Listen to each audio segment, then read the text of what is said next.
Our next guest is the president of the Crime Prevention Research Center, Dr. John R. Lott, and he joins us now. How's it going? Oh, great to see you again. Absolutely. It's always a pleasure. Always a pleasure. So tell us about the Crime Prevention Research Center. Well, it's a group of academics who do research on guns and crime and policing issues. You have people like Michael Bloomberg and George Soros who are spending literally hundreds of millions of dollars putting out false research, as well as other groups, and we know where the numbers are, and not only can we respond when incorrect information is put out, but we can put out our own studies that can help be more accurate and help inform people about what's actually happening with regard to gun ownership and crime. Absolutely.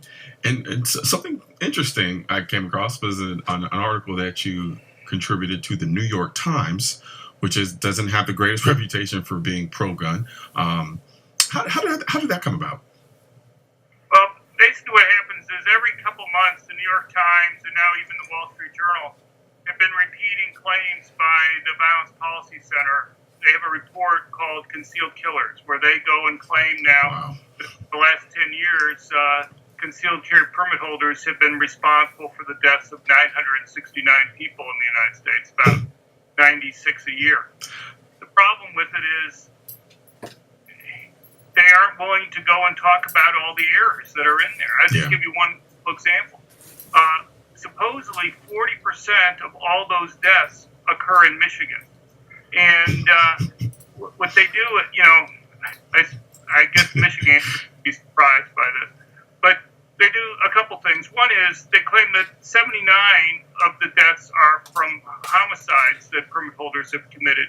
But the way they put this together is they'll count news stories. Mm-hmm. And then what they'll do is the state police put out a report every year of pending cases and convictions. So let's say you have a case where it gets news coverage, and if a permit holder uses a gun in public to protect themselves, unless the police are completely sure, they're going to arrest the person. Yeah.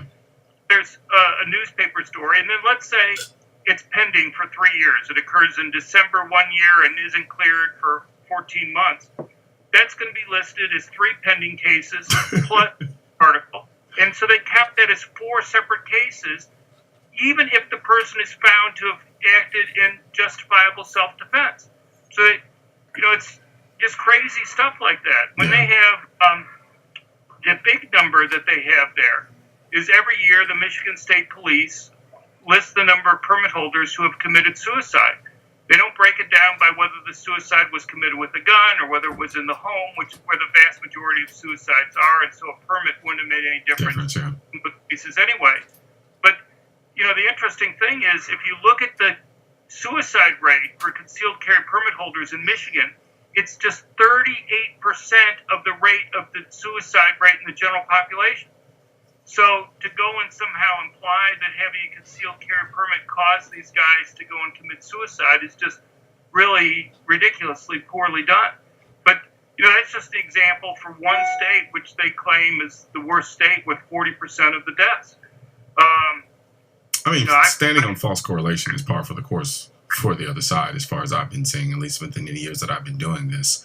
And, and they understand that people will just take information wholesale, never question it, never look and check what the actual the variables that were conducted and controlled for with respect to whatever research or statistic that they put out there. And they bank on the lowest common denominator when it comes to putting out this information.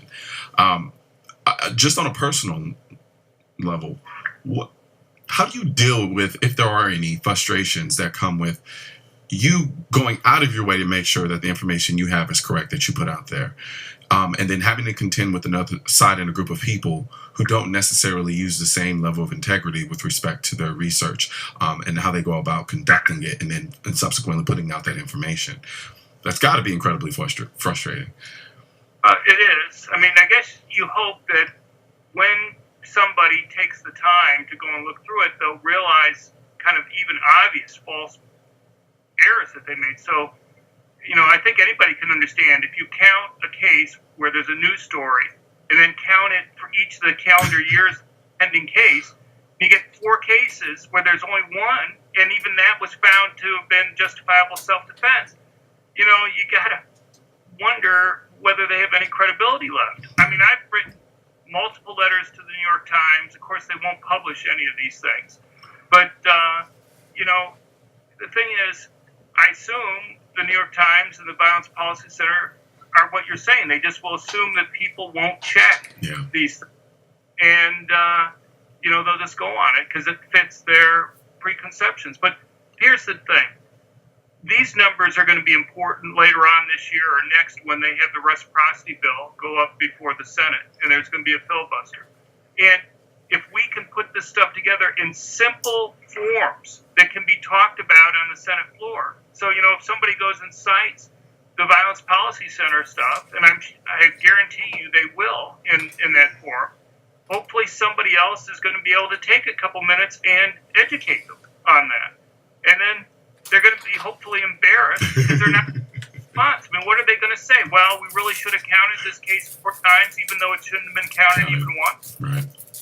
No, it's definitely, like I always say, our biggest role and our biggest job with respect to what we do for the Second Amendment is to put out that counter information, because be the counter to the misinformation with respect to firearms. Because you're right, you'll get people who will get on the Senate floor and literally just regurgitate what they read in an article from the New York Times or Wall Street Journal, and then state their entire case on that. And then it sounds good. And I've noticed the other side, they have an excellent command of the English language, and being able to kind of pull at the heartstrings of people with the way they kind of craft their stats and then the messaging they wrap around it. And then people like you and I tend to have to get lost in the kind of more sterile, hardcore facts of things, and people don't usually necessarily resonate with that. So now we have to then, after doing the painstaking work of trying to figure out, what's the actual truth behind these stats, then we have to then create this message, like you said, that simplifies it enough so that people can understand and really digest it in a way so that they can understand how the other stats and pieces of information we put out there were incredibly false or wrong or deceptive. But I mean, it is what it is. I guess we just gotta have to continue to do what we do in that regard, especially from your standpoint.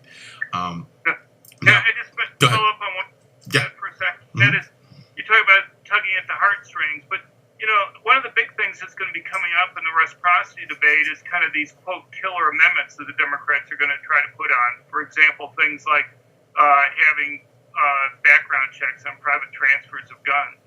To me, I actually hope that they do, because I think there are things that we can do to embarrass them. I'll just give you one example, and that is, I have no problems with background checks per se, as long as the system is working well. Yeah. And so, for example, about 99% of the people who are stopped from buying a gun because of criminal background checks are what we call false positives, simply where the government's made a mistake. Yeah. Well, and the thing is, it's the most vulnerable people who often get stopped disproportionately. People tend to have names similar to others in their racial group. Hispanics have names similar to Hispanics. Blacks tend to have names to other blacks.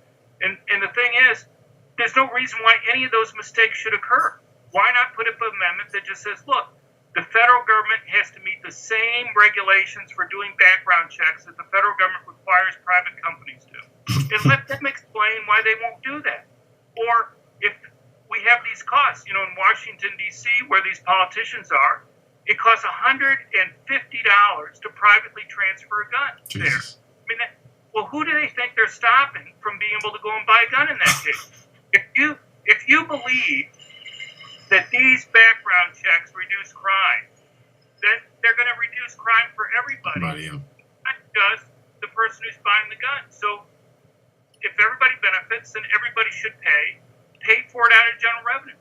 But I guarantee you, if you bring up those types of solutions, the Democrats will go nuts. Well, let them go and try to explain why poor people should have to pay $150 to be able to go and get just a tax, essentially, to be able to get a gun to protect themselves and their family. If they're trying to buy a $300 gun, $150 may make the difference between whether or not that family is going to be able to go and protect themselves. Why should only wealthy people have the option to be able to go and protect their families? let Democrats explain why they insist on imposing these high penalties, essentially, on the most vulnerable people in our society. Absolutely. No, it's and the interesting thing about it is, though, they don't resonate with that language because they don't believe the idea of owning a firearm is an adequate means in which to protect someone's self. They legitimately believe that we don't need them. So when you make an argument that tells them, well, why would you make it harder for someone who makes less money to get a firearm to protect their lives with? Like, you're essentially creating an elite class of people. Laws that affect people economically disproportionately. But in their minds, they don't see the gun as a necessity. They don't see the... Go ahead. My response would be, you have people like Michael Bloomberg, who thinks guns are valuable for self-defense because he has armed bodyguards, not just for himself, but for the other executives within the Everytown movement there. Other groups do too. Rosie O'Donnell, Mayor Daley when he was mayor of Chicago. These guys understand the benefits to protection for themselves. It shouldn't just be limited to them. Yeah, and the beautiful thing about the argument you just made there, that literally forces them to admit that, well, yeah, that's because they'll largely say, well, they really need it because of who they are, which essentially is them saying they're better than you.